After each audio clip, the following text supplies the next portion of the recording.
सबसे first question है, fraud के रीजंस क्या क्या होते हैं।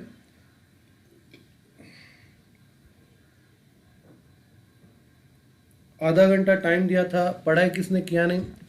लगभग आधा घंटा का पौना घंटा हो गया, पौना घंटे में किसने पढ़ाई नहीं किया। क्या है फ्रॉड, क्यों होता है। आज फाइनल टेस्ट है आपका, क्यों होता है fraud. Yes, undue trust on stake holder, जरूरत से ज़्यादा विश्वास रखते हैं। बाद में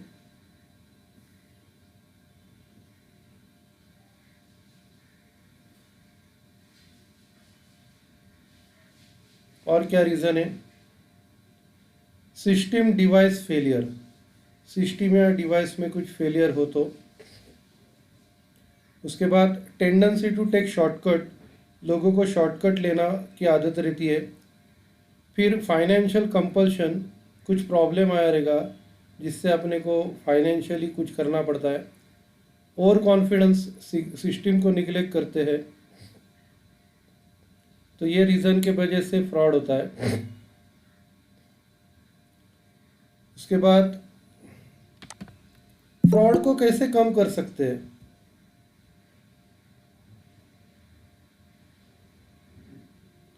फ्रॉड को कैसे कम कर सकते हैं।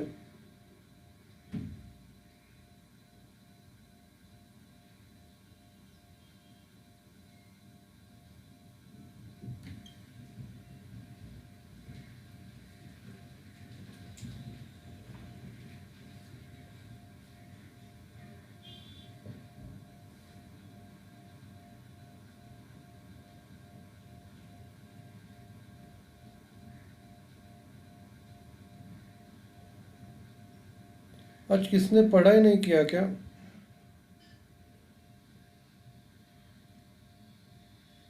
सबसे पहला गैप आइडेंटिफाई करना और उसको फिर भरना, और अगर कुछ प्रोसेस फेलियर है तो उसके ऊपर एक्शन लेना चाहिए। फिर आपको ऑडिट प्रोसेस बिल्ड करना है, ये सीसीटीवी ऑडिट प्रोसेस बिल्ड करना है, जैसे डैमेजेस को प्रिवेंट कर पाएंगे और फ्रॉड नहीं होगा। उसके बाद सभी सिस्टम्स और डिवाइसेस चालू है, बंद नहीं है, ये आपको देखना है। फिर जो फ्रॉड करते हैं उनको टॉलरेट नहीं करना है।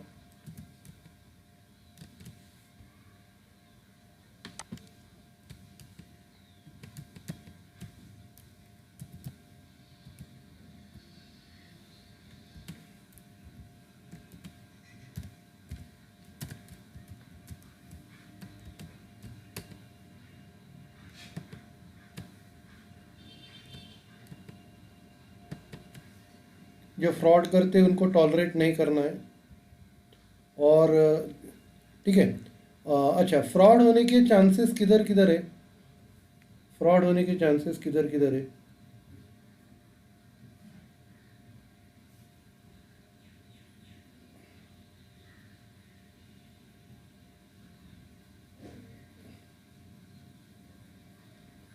तो सबसे पहला कैश रूम में, जिधर कैश रखी जाती है, या पीओएस ट्रांजैक्शन जिधर बिलिंग होता है उधर। उसके बाद आर्टिकल एक्सचेंज जिधर रिप्लेसमेंट होता है उधर। फिर promotional schemes, daily sales cash collection. उसके बाद banking of cash. Online transactions इधर इतना कुछ ये नहीं है, कंसर्न नहीं है। Home delivery, DHD, direct store delivery. उसके बाद staff attendance, yes, banking of cash, dump disposal and garbage clearance, diesel purchase, card swiping, staff attendance, उसमें फ्रॉड हो सकता है। ओके, मुझे अभी क्रेडिट नोट के बारे में बताओ। क्रेडिट नोट के बारे में।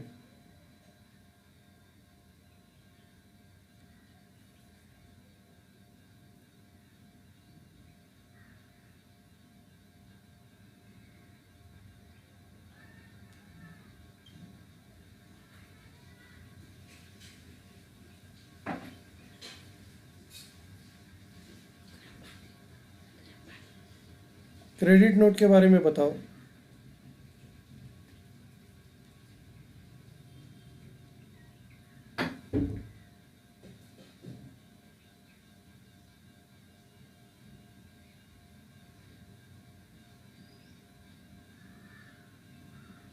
क्रेडिट नोट हम लोग जब गुड्स सेल करता है, सेल्स के रिटर्न करता है, तब हम लोग उसको देते हैं।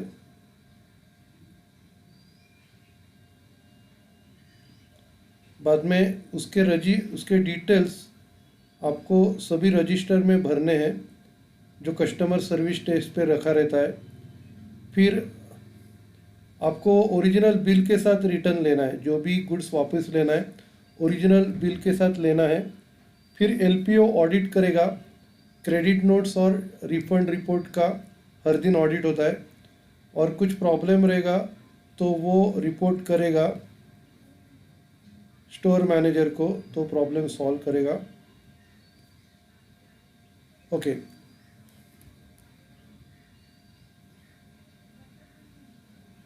यस, वो क्रेडिट नोट और रिफंड रिपोर्ट डेली ऑडिट होता है। फिर आर्टिकल एक्सचेंज रिप्लेसमेंट के बारे में बताओ। आर्टिकल एक्सचेंज रिप्लेसमेंट, इनके बारे में बताओ।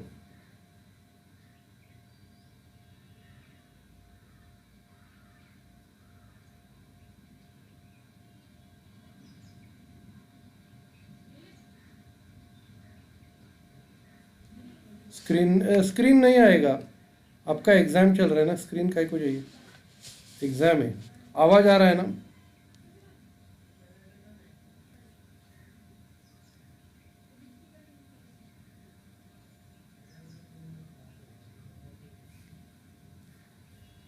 तो मेरा क्वेश्चन है, आर्टिकल एक्सचेंज रिप्लेसमेंट के बारे में बताओ।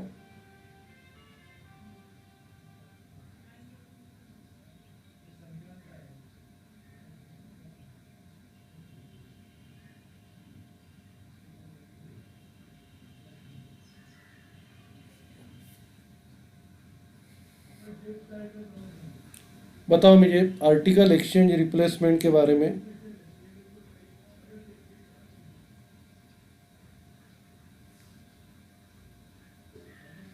सबसे पहला 14 दिन के अंदर गुड्स को रिटर्न करना है ओरिजिनल बिल के साथ। फिर उसका एंट्री मटेरियल इनवर्ड रजिस्टर में करना चाहिए।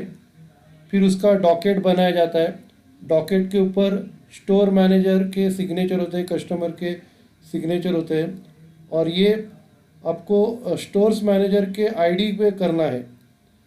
फिर शेयरिंग ऑफ पासवर्ड अलाउड नहीं है। और फिर एलपीओ उसका ऑडिट करेगी, और अगर कोई डाउटफुल केस रहेगा तो उसके ऊपर वीडियो रिकॉर्डिंग चेक किया जाएगा। फिर डेली सेल्स कैश कलेक्शन के बारे में बताओ। डेली सेल्स कैश कलेक्शन,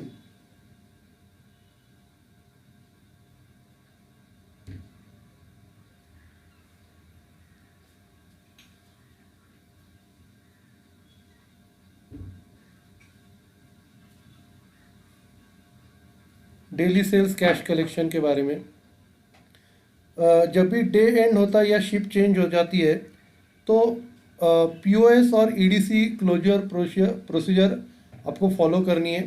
फिर आपको कैश काउंट करना है, कूपन काउंट करने हैं। फिर यस, जो भी स्लिप्स है उनको काउंट करना है, एक्सचेंज डॉकेट काउंट करने हैं, और आपको जो ओपनिंग कैश होगी वो आपको सेपरेट पाउच में रखना है, और जो भी सेल्स कैश और कूपन रहेंगे वो अलग पाउच में रखना है। Yes, cash movement report summary आपको बनानी है और उसके ऊपर साइन करना है। फिर कैश डिक्लेयर करना है कैशियर को। फिर ईओडी प्रोसेस करना है, और फिर आपको जो कैश के पाउच है, यस, कैश का पाउच आपको कैश सेफ में डालना है। फिर होम डिलीवरी के बारे में बताओ। होम डिलीवरी के बारे में,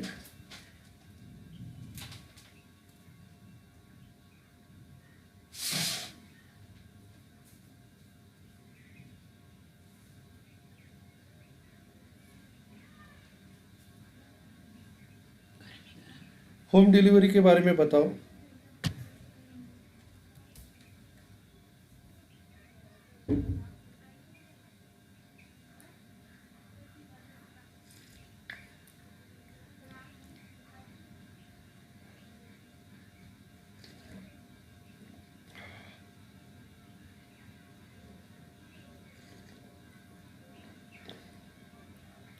डायरेक्ट स्टोर डिलीवरी, अभी उसमें क्या है कि जो लोग डिलीवरी कर रहे हैं, जो स्टाफ डिलीवरी कर रहा है, उनको गुड्स के साथ बिल लेके जाना है।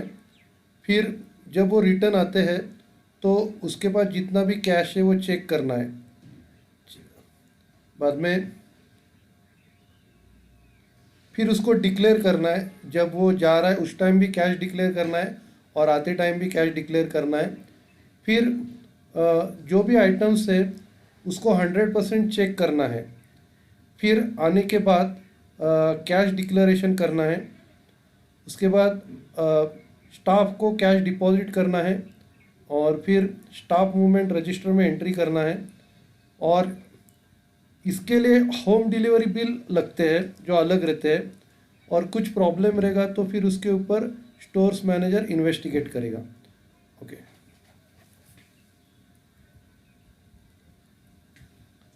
डम डिस्पोजल के बारे में बताओ। डम डिस्पोजल और गार्बेज क्लियरेंस।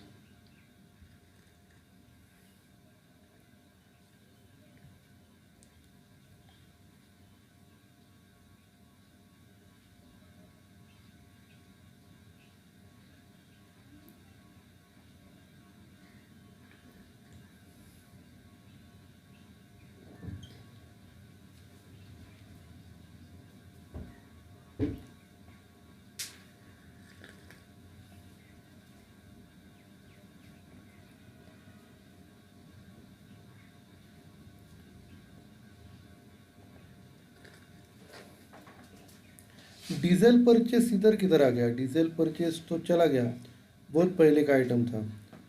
अभी इधर अपना चल रहा है डम डिस्पोजल एंड गार्बेज क्लियरेंस। तो उसके लिए क्या करना है?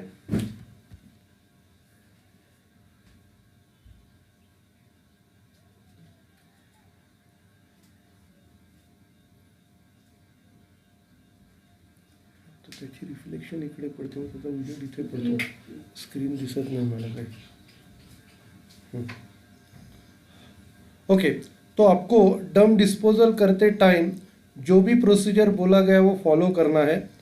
बाद में जो भी पैकिंग मटेरियल है उसको फ्लैटन करना है डिस्पोज करने से पहले। फिर एलपीएच चेक करेगा कैमरे में क्या हाउसकीपिंग स्टाफ क्या कर रहा है उसके बारे में। फिर हाउसकीपिंग स्टाफ को डिस्पोज करने से पहले चेकिंग करना है। फिर आपको जो भी फ्रूट एंड वेजिटेबल और नॉन फ्रूट एंड वेजिटेबल आप डंप कर रहे हो उसकी एंट्री डंप रजिस्टर में करनी है और सैप डॉक्यूमेंट में करनी है डिस्पोज करने से पहले। फिर आपको मटेरियल आउटवर्ड रजिस्टर में एंट्री करनी है। Employees are not allowed to make dump material for personal use. उनको खुद के यूज़ के लिए डंप मटेरियल अलाउ नहीं करना है। All dump material will be physically destroyed. सभी मटेरियल को डिस्ट्रॉय करना है और एलपीओ बाद में उसका ऑडिट करेगा। ओके, अच्छा, अभी शॉप लिफ्टिंग से बचने के लिए क्या करना है? शॉप लिफ्टिंग से बचने के लिए क्या करना है?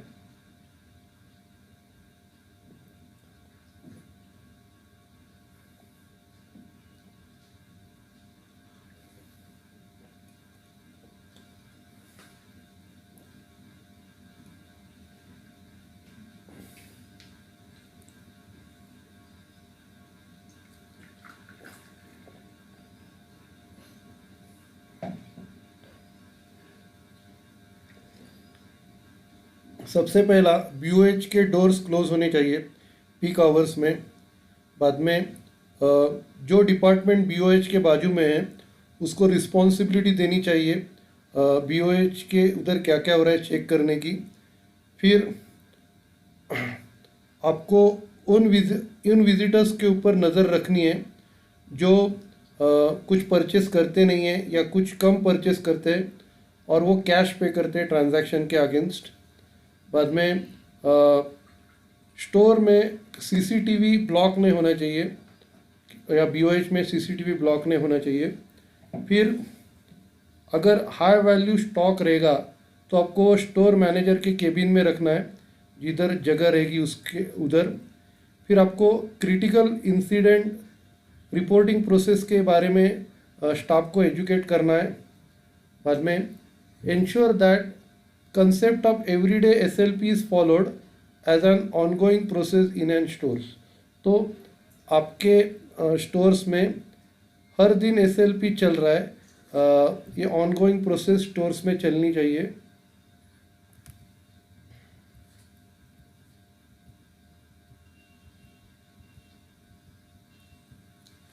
उसके बाद बैगिंग मतलब क्या है? बैगिंग का मतलब क्या है?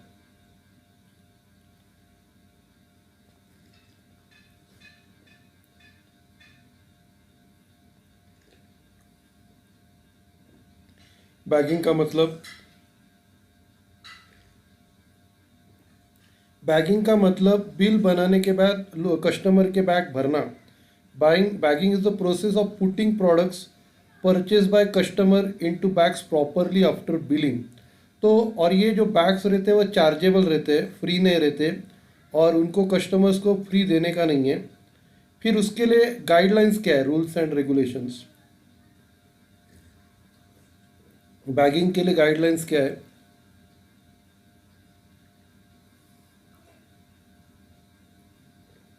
आपने कुछ पढ़ा ही नहीं किया क्या? बहुत टाइम से, लगभग 5 मिनट हो रहे, कुछ आंसर नहीं आ गया। 5:26 को लास्ट आंसर आ गया है, उसके बाद कुछ आंसर ही नहीं आ रहा है।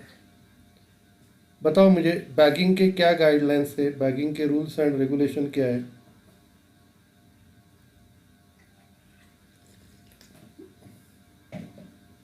सबसे पहला, एसिड और केमिकल वाले प्रोडक्ट्स आपको सेपरेटली बैग करने हैं।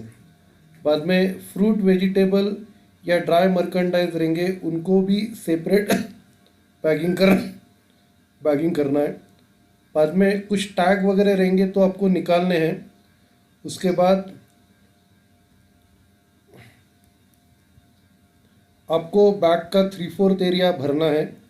फिर आपको बैग कम नहीं भरना, यस, बैग को कम नहीं भरना है, वरना वेस्टेज हो जाएगा।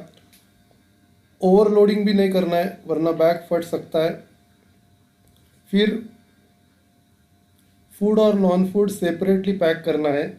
अगर कस्टमर मल्टीपल बैग्स परचेस करने के लिए रेडी है।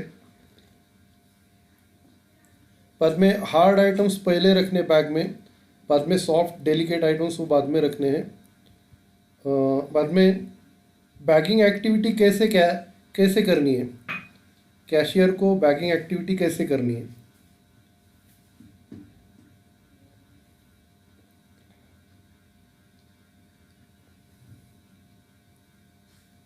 हम्म, 3/4 कैपेसिटी तक बैग भरनी है। तो अगर आप बैग भर रहे हो कस्टमर की, तो आप क्या करोगे?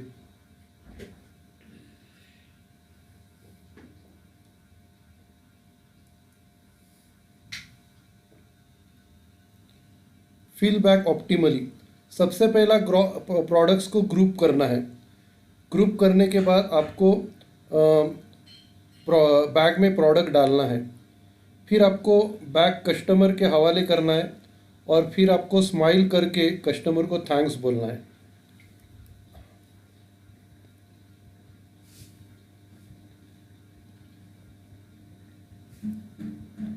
अच्छा, प्रॉफिट एंड लॉस के मेजर कंपोनेंट्स कौन से होते हैं?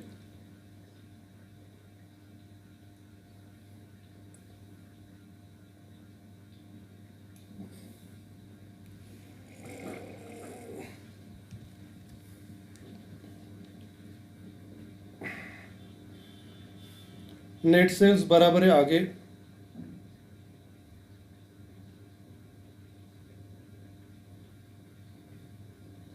नेट सेल्स ग्रॉस मार्जिन बराबर है आगे।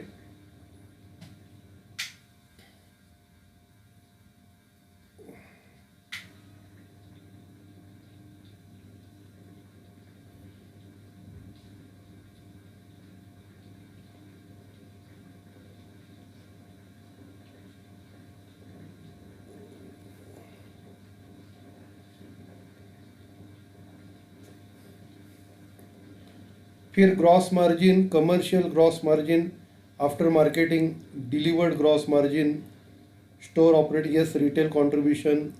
फिर earning before interest tax, interest depreciation, taxes and amortisation.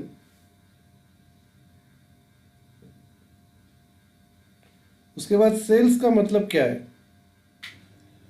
Sales का मतलब क्या है?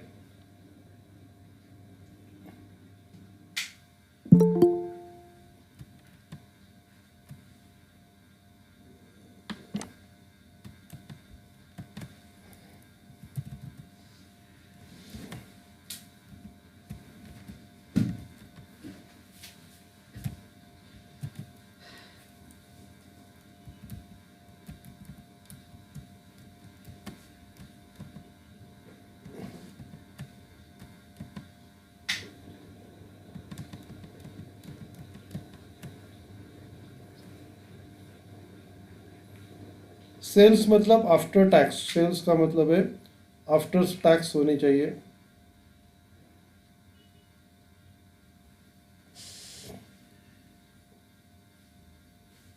और उसको लैक्स में हम लोग मेंशन करते हैं। फिर सेल्स जो रहते हैं per square feet, sales per day, ऐसे रहते हैं। फिर ग्रॉस मार्जिन का मतलब क्या है? ग्रॉस मार्जिन,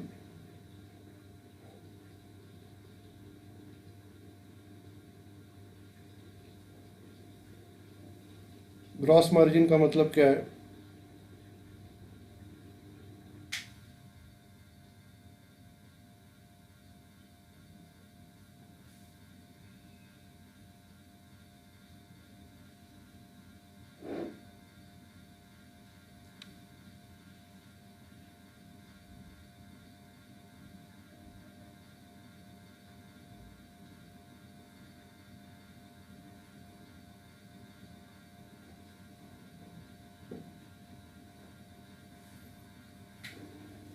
ग्रॉस मार्जिन है, ये डिफरेंस है sales of cost of goods sold के बीच में का। अभी मैंने आपको बोला था कि अगर हम लोग प्राइवेट लेबल बेच रहे तो अपने को कम मार्जिन मिलता है, ब्रांडेड प्रोडक्ट अगर बेच रहे तो अपने को ज़्यादा मार्जिन मिलता है। फिर अगर मार्कडाउन प्रोसेस किया तो कम मार्जिन है। और आपको ये देखना है कि कौन सा भी प्रोडक्ट आरआरपी के नीचे नहीं बेचना चाहिए। Yes, difference between sales and cost of goods sold. Okay, उसके बाद श्रिंक मतलब क्या, और श्रिंक की अमाउंट वैल्यू कैसे निकालते हैं?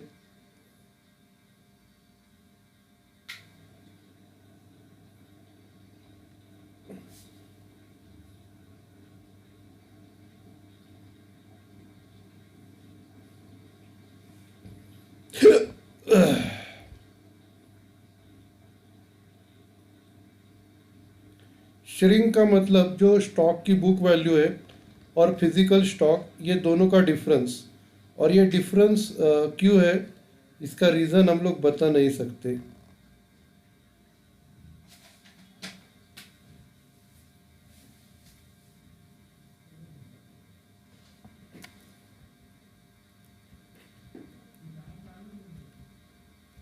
और वो परसेंटेज के टर्म्स में हम लोग लिखते हैं।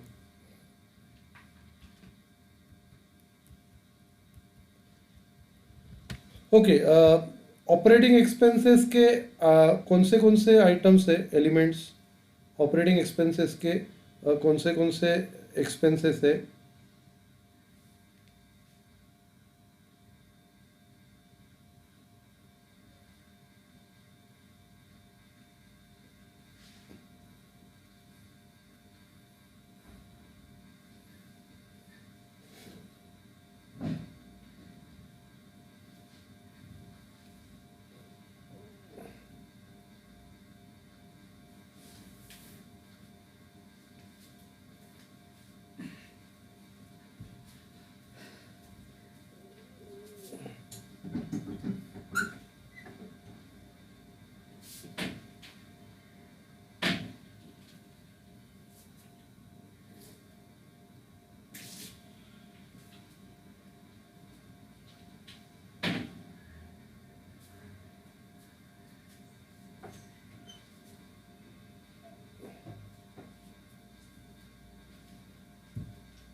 हम्म उसमें स्टाफ कॉस्ट है, rent, utilities, consumable and packing, repair maintenance, house keeping, security expenses, communication, ये सब आते हैं।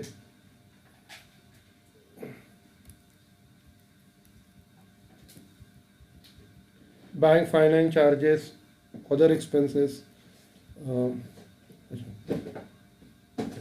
फिर स्टाफ कॉस्ट में क्या आता है?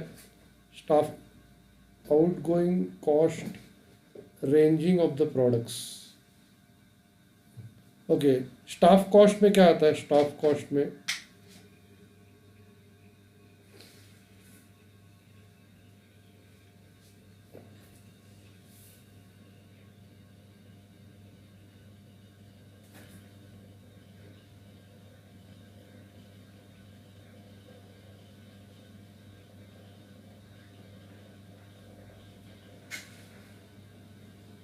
यस, सैलरी आता है।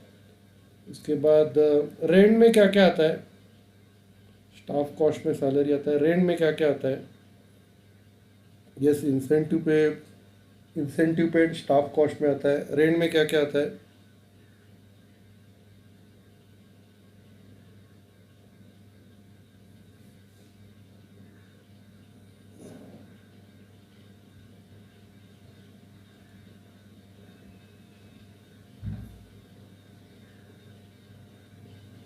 सैलरी एंड बेनिफिट ये स्टाफ कॉस्ट में आता है।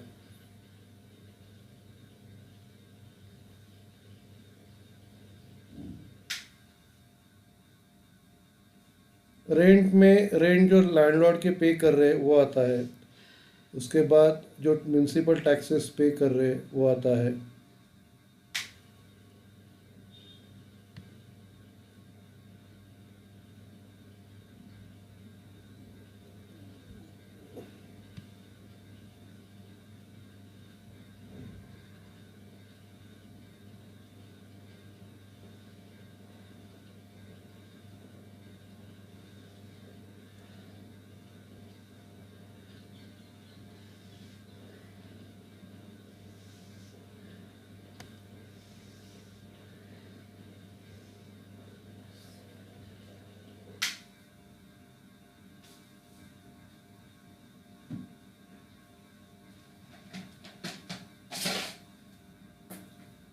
रेंट में यस कॉमन एरियाज आते हैं।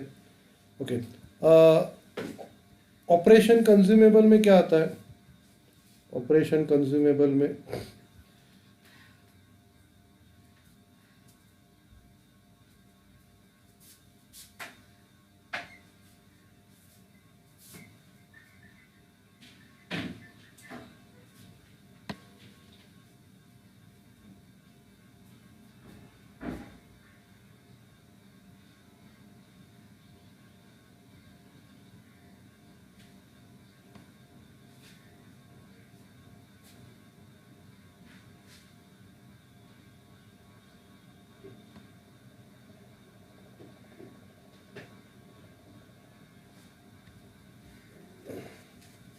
यस, ऑपरेशन कंज्यूमेबल में कैरी बैग आते हैं। उसके बाद आईटी कंज्यूमेबल में क्या आता है?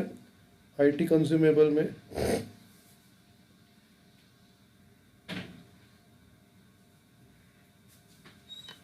आईटी कंज्यूमेबल में कार्ट्रिज आते हैं, sale print, POS rolls, printer, ribbons, barcode, ये सब आते हैं। मार्केटिंग में क्या क्या आता है? मार्केटिंग में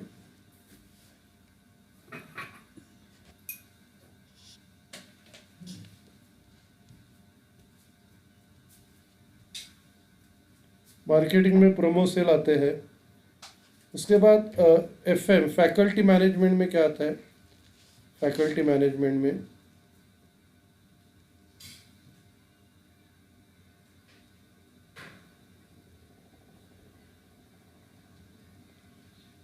फैकल्टी मैनेजमेंट में cleaning chemical, floor duster, hand wash, ये सब आते हैं। एसेट्स में क्या आते हैं?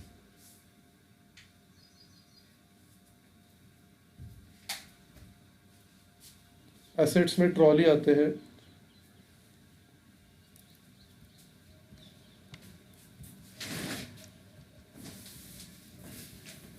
अच्छा, अदर एक्सपेंसेस में क्या आता है?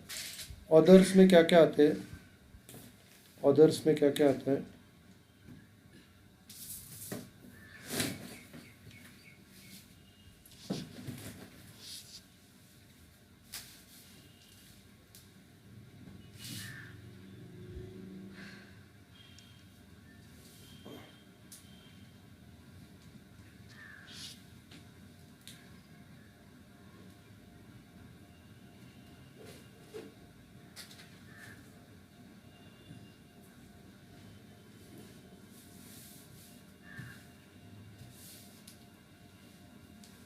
अदर्स में सबसे पहला सिक्योरिटी एक्सपेंस आते हैं, फिर communication expenses, bank finance, handling charges, garbage dump, professional fees, licence fees, travelling, ये सब आता है। उसके बाद ये मॉड्यूल आपका ख़त्म हो गया। अभी अगला मॉड्यूल स्टार्ट करते हैं।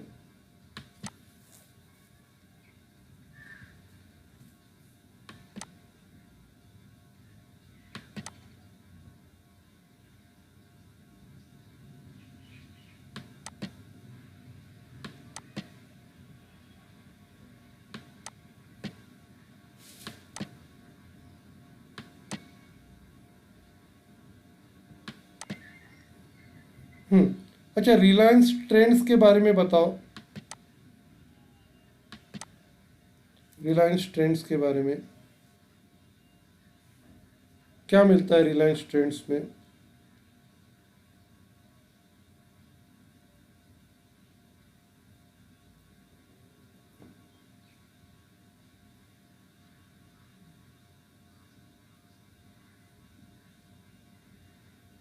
अपैरल एंड एसेसरीज मिलते हैं। बाद में किसके लिए मिलते हैं अपैरल और एसेसरीज?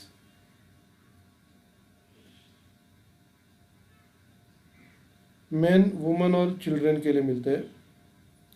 ओके, कितने ब्रांड्स है?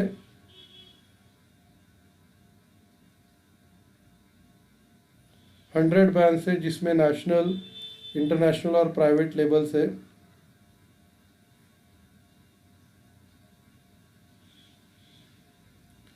फिर Ajio.com क्या है? Ajio.com,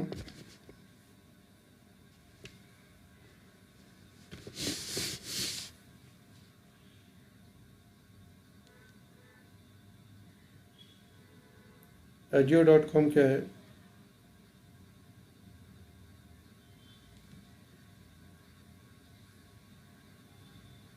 फैशन एंड लाइफस्टाइल है। कब स्टार्ट हो गया था?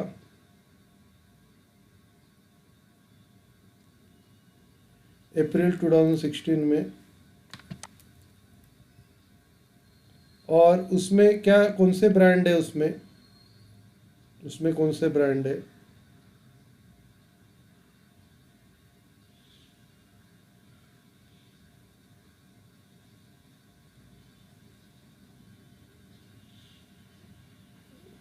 इंडियन ब्रांड और इंटरनेशनल ब्रांड से। बाद में रिलायंस ज्वेल्स के बारे में बताओ। रिलायंस ज्वेल्स के बारे में।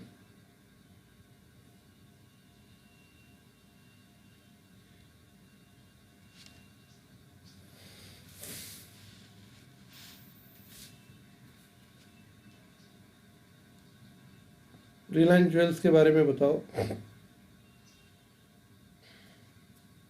ये ज्वेलरी स्पेशलिटी स्टोर्स है, और उसमें डेली वेयर से पार्टी वेयर तक आपको ज्वेलरी मिलती है।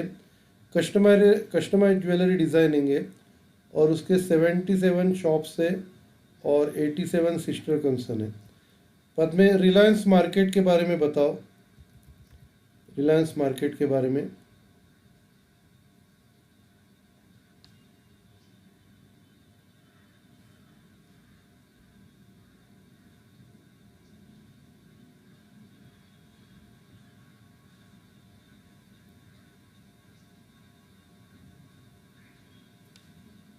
कैश एंड कैरी बराबर है। बिजनेस टू बिजनेस मॉडल है। बाद में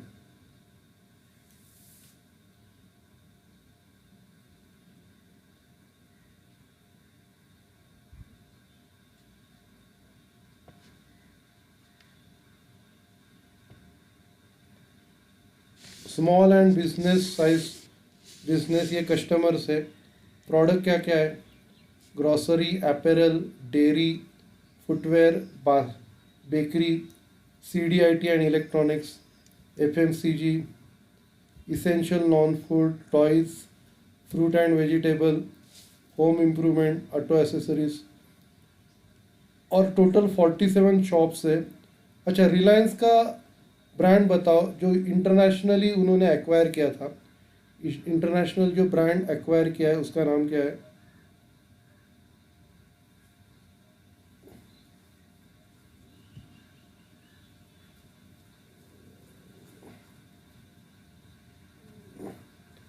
हैमलेट्स, बराबर है। ओके, रिलायंस फाउंडेशन के पिलर्स बताओ, कौन से सेक्टर्स के ऊपर काम करते हैं?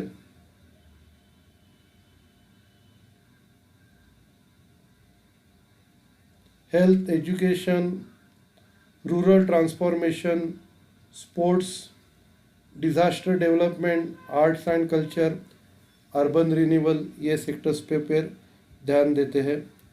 ओके, उसके बाद आपको ज्वाइन होते टाइम आपके पास क्या क्या चाहिए? ज्वाइन होने के टाइम, जॉब ज्वाइन करने के टाइम आपके पास क्या क्या चाहिए?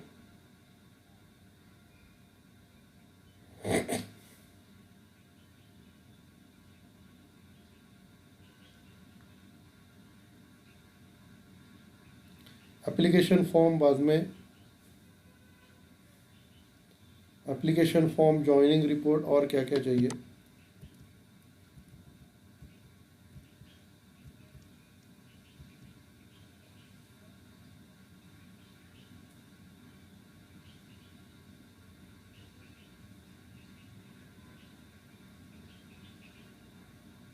PF gratuity form, ESIC form, personal insurance, फिर पासपोर्ट साइज़ फ़ोटो चाहिए, PF ट्रांसफ़र फॉर्म, बाद में आपकी डेट निकलनी चाहिए सिस्टम में से, फिर CSA को मेडिकल सर्टिफिकेट सबमिट करना पड़ता है जो डॉक्टर्स को लेके। फिर ज्वाइन होने के बाद क्या क्या चाहिए? ज्वाइन करने के बाद CSA के पास क्या क्या चाहिए?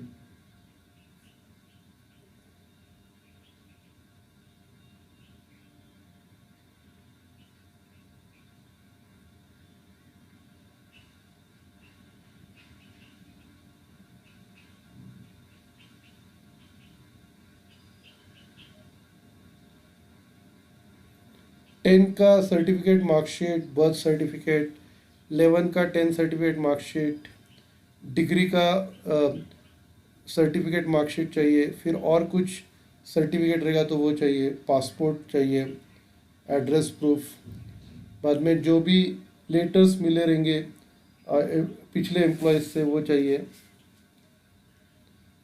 उसके बाद latest salary certificate, salary slip चाहिए।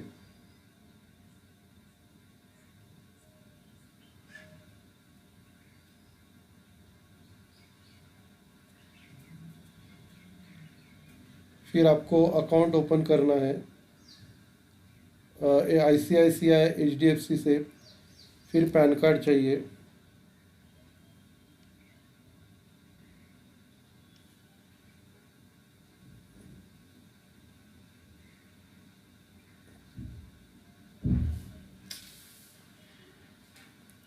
उसके बाद एम्प्लॉय कोड नंबर के बारे में बताओ।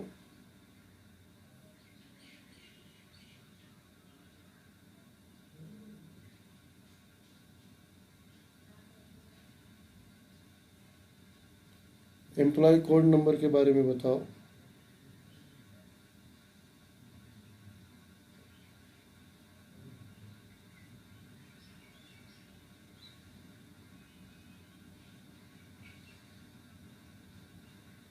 जब आप ज्वाइन करते हो तो आपके डिटेल्स सैप में डालना है और फिर आपको 8 डिजिट का एम्प्लॉय कोड दिया जाएगा और वो आपको ऑफिशियल पर्पस के लिए यूज़ करना है। फिर ID कार्ड के बारे में बताओ, आइडेंटिटी कार्ड के बारे में।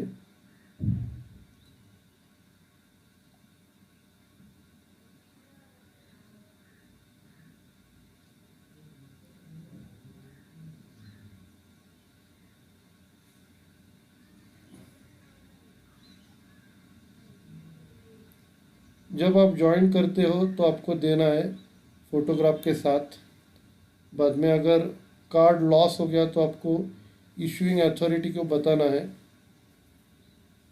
फिर आपको 100 रुपया देना है चार्जेस है डुप्लीकेट कार्ड के।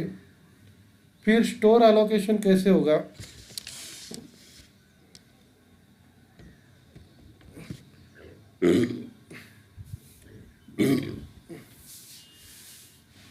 स्टोर एलोकेशन कैसे होगा।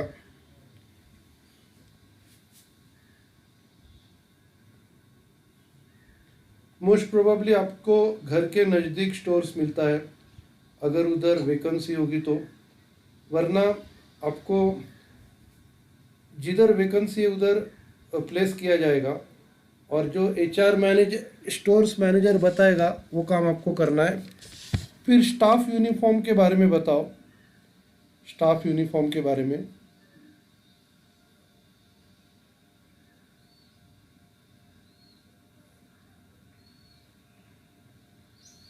स्टाफ यूनिफॉर्म आपको ज्वाइनिंग के टाइम मिलेगा और 6 महीने के पहले अगर आप छोड़ते हो तो उसका पैसा आपसे रिकवर किया जाएगा सैलरी में से।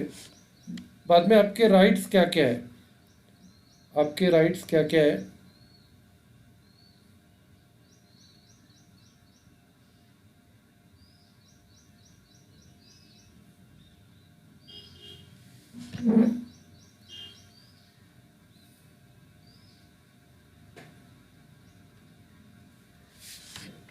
आपको अपॉइंटमेंट लेटर मिलना चाहिए, पे स्लिप एवरी मंथ मिलना चाहिए। फिर कंफर्मेशन लेटर 6 महीने के बाद मिलना चाहिए।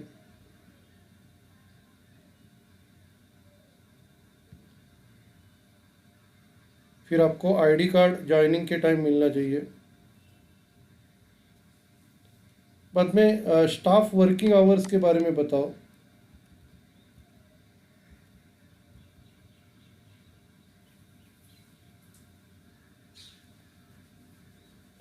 Staff working hours,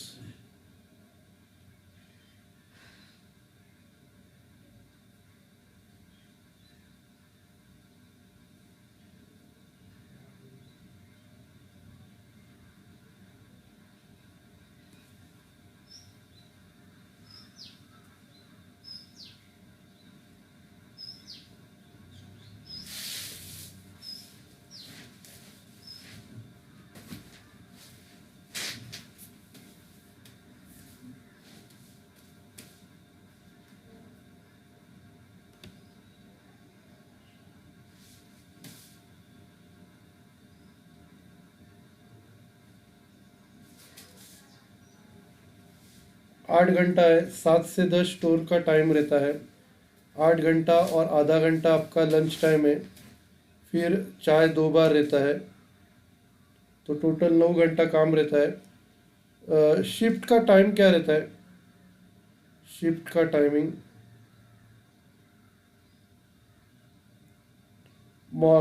morning shift कब रहती है, 6 से 3। इवनिंग शिफ्ट कब रहती है,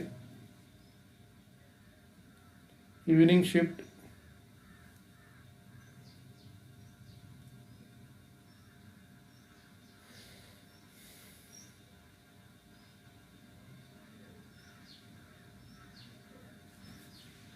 इवनिंग शिफ्ट 2 से 11 है।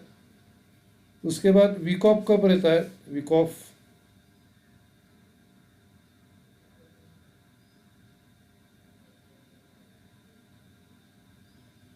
सैटरडे एंड संडे छोड़ के मंडे टू फ्राइडे कभी भी ले सकते हैं। हॉलीडे के दिन आपको वीक ऑफ नहीं मिलेगा।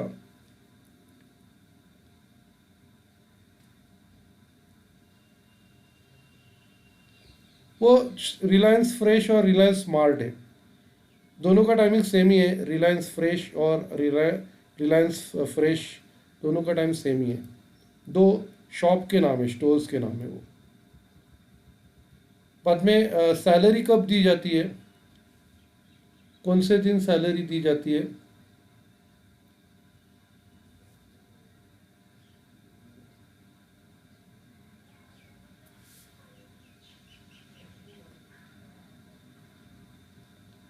7वें वर्किंग डे को, और उसका जो बैंक से ICICI, HDFC, SBI ये बैंक है।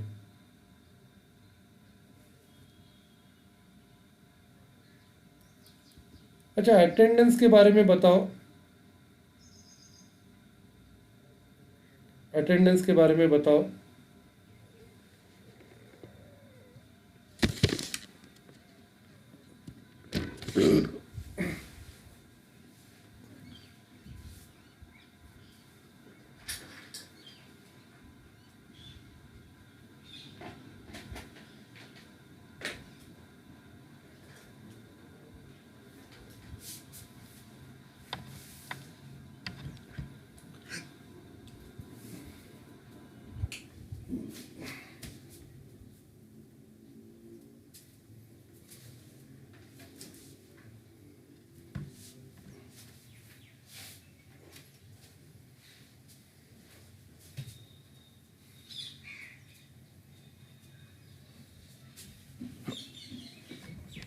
यस, आपको स्वाइप कार्ड यूज़ करना है।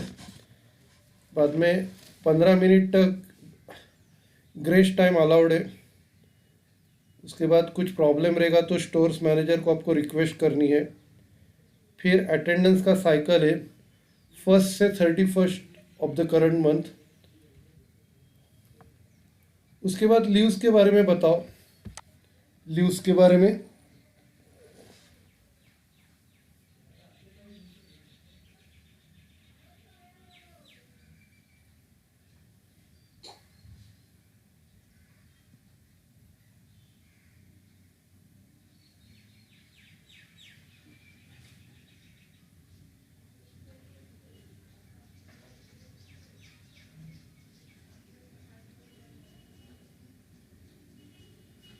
शॉप एंड एस्टेब्लिशमेंट के अनुसार लीव्स, बाद में paid leaves, balance leave, encashment. फिर प्रोबेशन और कंफर्मेशन के बारे में बताओ, प्रोबेशन और कंफर्मेशन के बारे में बताओ।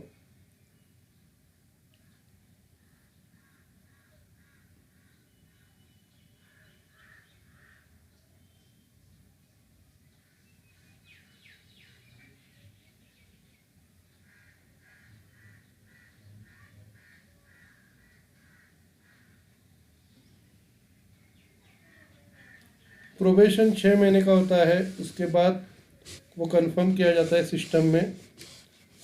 फिर उसको 52 वीक्स की ट्रेनिंग लेनी पड़ती है सर्टिफिकेशन के साथ। फिर उसको जॉब रूटीन्स के बारे में इन्फॉर्म किया जाता है। फिर उसकी ऑनलाइन ट्रांसफ़र होती है।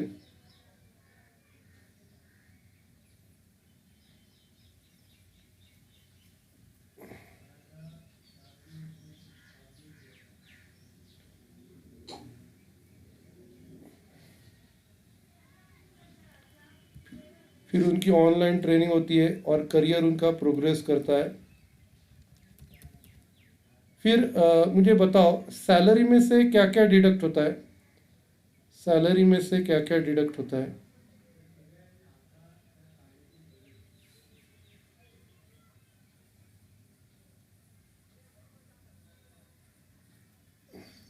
PF और क्या डिडक्ट होता है।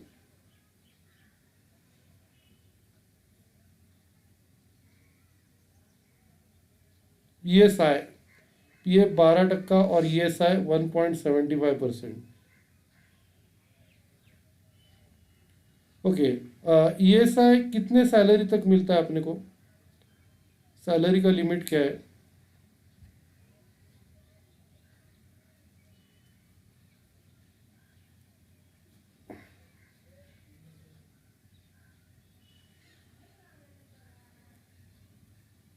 21,000 तक मिलता है। ओके, बाद में प्रमोशंस कैसे होते हैं।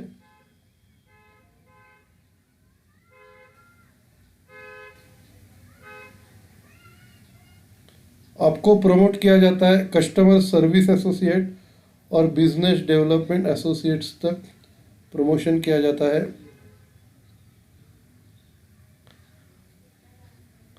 बाद में आपको अटेंडेंस कैसे लगानी है, अटेंडेंस के बारे में बताओ।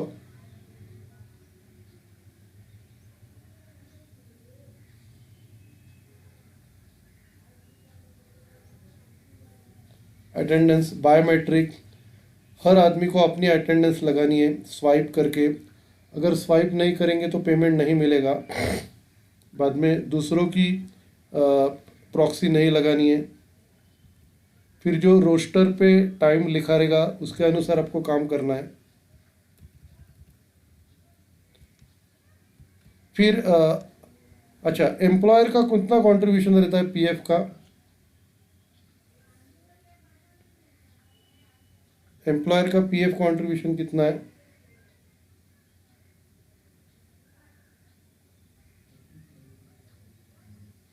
12%। उसमें से पीएफ को कितना जाता है?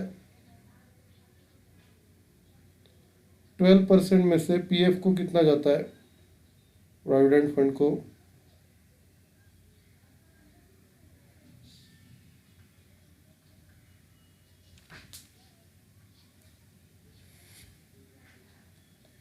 कितना जाता है 12% में? पीएफ को कितना जाता है और पेंशन को कितना जाता है? पीएफ को 3.67 जाता है, पेंशन को 8.33% जाता है। ईएसआईसी स्कीम के अंडर क्या क्या बेनिफिट है? ईएसआईसी स्कीम के अंडर क्या क्या बेनिफिट है?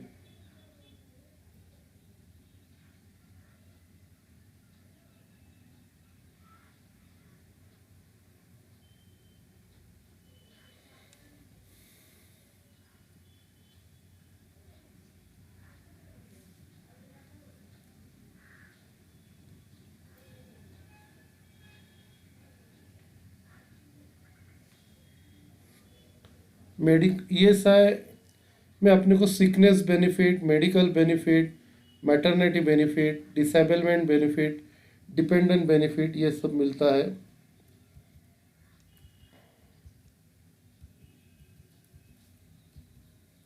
फिर प्रोविडेंट फंड की अमाउंट कब निकाल सकते हैं? प्रोविडेंट फंड की अमाउंट कब निकाल सकते हैं?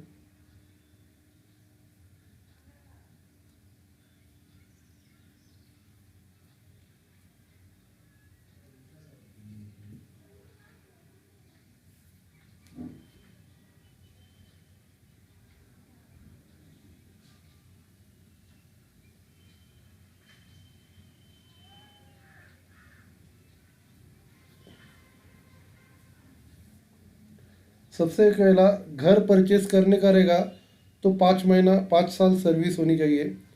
लोन रिपे करने का है तो 10 साल सर्विस चाहिए। फिर मैरिज के लिए 7 साल चाहिए। और मैट्रिक के ऊपर अगर एजुकेशन है तो 7 साल सर्विस चाहिए। बाद में पेंशन के बारे में बताओ। पेंशन कब मिलेगा आपको? पेंशन कितने साल होने के बाद आपको मिलेगा? 10 साल। और डेथ होने के बाद कैसे पेंशन मिलता है? डेथ होने के बाद कैसे पेंशन मिलता है?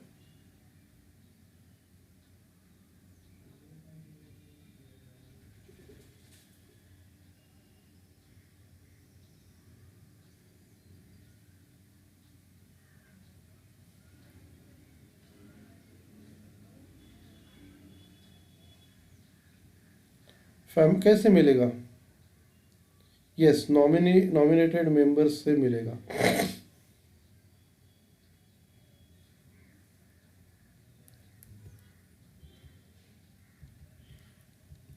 अच्छा, सीकनेस बेनिफिट में कितना परसेंट मिलता है? कितना परसेंट सैलरी मिलता है?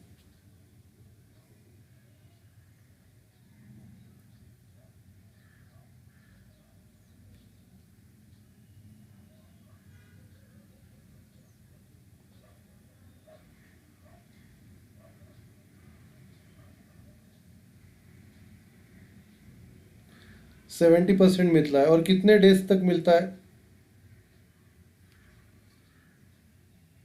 91 डेज में। अच्छा, प्रेगनेंसी का मैटरनिटी बेनिफिट कितने महीने के लिए मिलता है? मैटरनिटी बेनिफिट 6 मंथ्स के लिए। ओके। और अगर समझो मेडिकल एडवाइस रहेगा तो कितना महीना बढ़ा सकते हैं?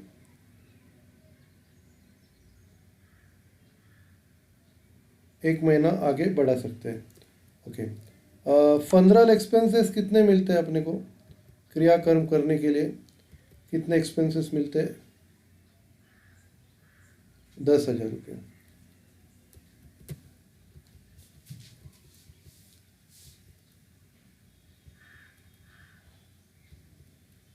अच्छा, अपने को इंश्योरेंस कितना मिलता है? कितना अमाउंट का मिलता है इंश्योरेंस?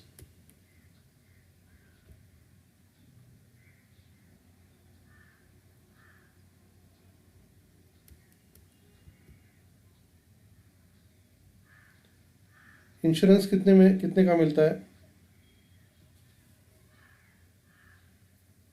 5 लाख का। और उसके लिए प्रीमियम कितना है? 5 लाख के लिए पर मंथ प्रीमियम कितना है?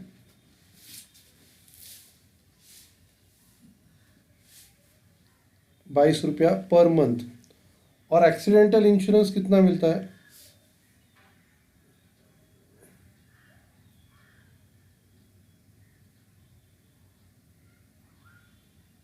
5.5 लाख। और उसका प्रीमियम कितना है?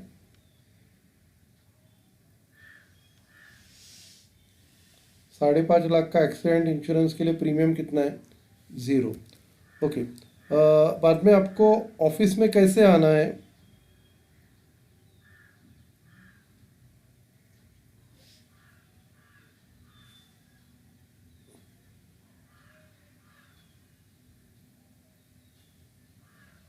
Neat and clean.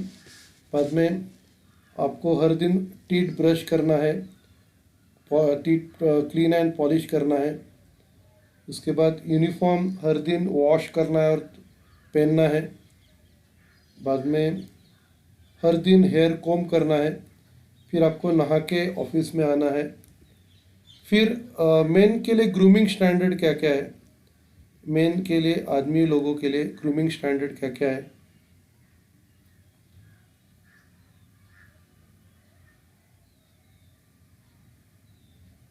Neat and clean. सबसे पहला साइड बंस, कल्ले नहीं रखने कान के नीचे। उसके बाद हर दिन शेव करना है। नो डिज़ाइनर ब्रेड, यस बराबर है। नाखून हर दिन क्लीन करने, कट करने हैं। बाद में आपको बाली वगैरह कुछ पहननी नहीं है, ईयरिंग। बॉडी पियर्सिंग नहीं करना है, टैटूज नहीं लगाना है। फिर एक ही रिंग अलाउड है। बाद में चेन आपकी दिखनी नहीं चाहिए शर्ट के ऊपर। उसके बाद लेडीज़ के लिए क्या स्टैंडर्ड से? लेडीज़ के लिए क्या स्टैंडर्ड से?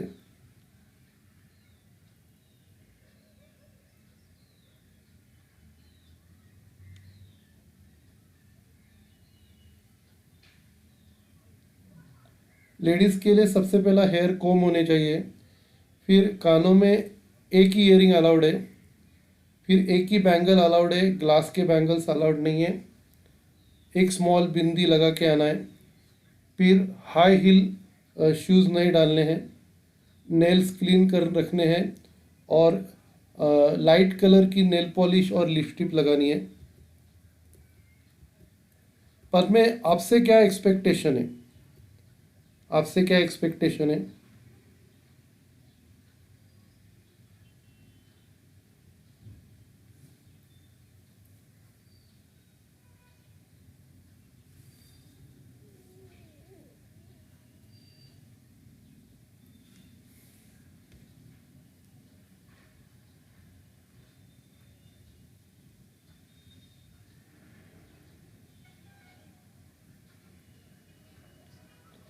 आपसे एक्सपेक्टेशन है आपको जो भी इंफॉर्मेशन दिया रहेगा, इंस्ट्रक्शन दी रहेगी, आपको फॉलो करनी है, पंक्चुअल रहना है।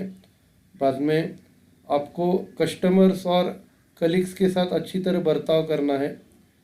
फिर जो भी काम दिया रहेगा वो आपको काम करना है। फिर आपकी कैश इक्विपमेंट और गुड्स की जिम्मेदारी आपके ऊपर रहती है। ओके। आपको क्या नहीं करना है?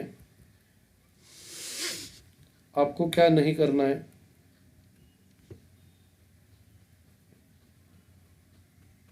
क्या नहीं करना है आपको?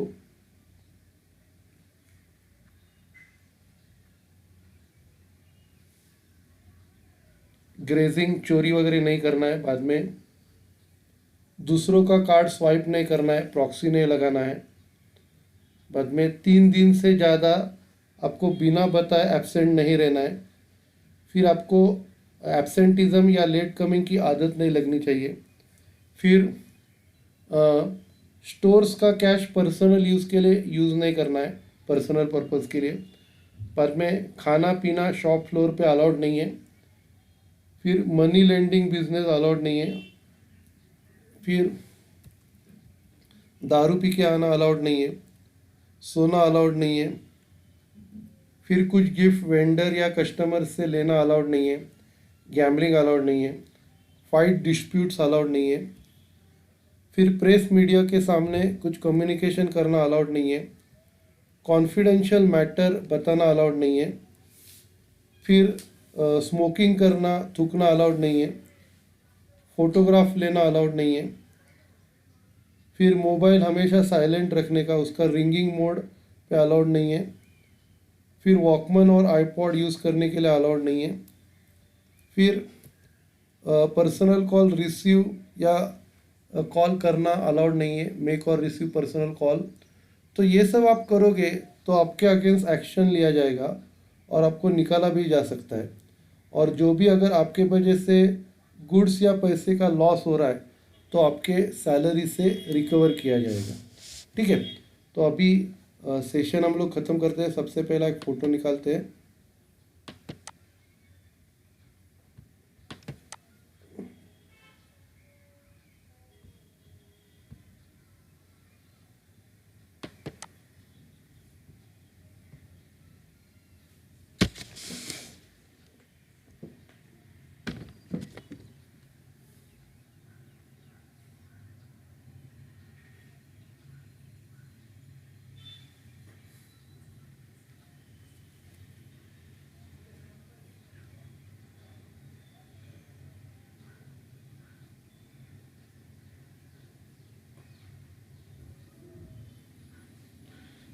ओके, फिर थैंक यू। आज का सेशन ख़त्म हो गया और आपका ट्रेनिंग भी ख़त्म हो गया। Okay, thank you.